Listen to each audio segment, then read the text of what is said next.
Tampang Robert Bono Susatya alias RBS usai 13 jam diperiksa Kejagung. Terduga bos besar Harvey Bois. Kejaksaan Agung sudah memanggil dan memeriksa sosok berinisial RBS. Pasca tertangkapnya Harvey Bois dan Helena Lim, RBS disebut-sebut bos besar di balik tindak pidana korupsi penambangan timah di IUB PT Timah Tbk. Adapun nama asli dari RBS tersebut hingga kini belum dikonfirmasi langsung oleh pihak Kejaksaan.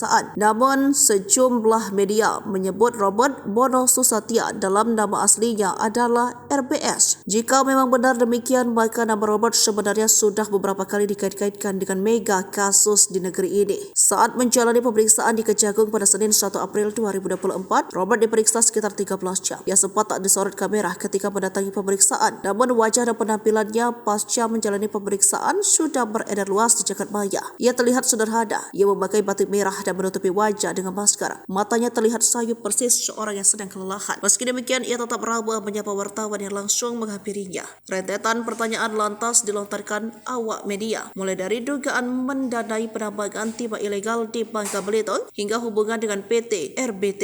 Namun semua pertanyaan itu direspon Robert dengan tetap bungkam. Respon yang sama ini diperlihatkan saat ditanya soal apakah Robert selama ini disebut-sebut menjadikan tersangka Harvey Bois. Tanyakan kepada penyidik ya, tolong ya, kata Robert. Mengutip dari tribunkaltim.com, Robert hanya menegaskan dirinya diperiksa sebagai saksi atau penyidik korupsi timah. Saya diperiksa dari jam 9 pagi, sudah ada di sini, ruang pemeriksaan, ujar Robert. Tak lama kemudian, Robert langsung masuk ke bagian depan mobil Toyota Innova Zenix berwarna putih. Dirdik Campitsus Kejagung. Kuntadi mengatakan pemeriksaan itu dilakukan untuk mengetahui keterlibatan RBS dengan PT RBT.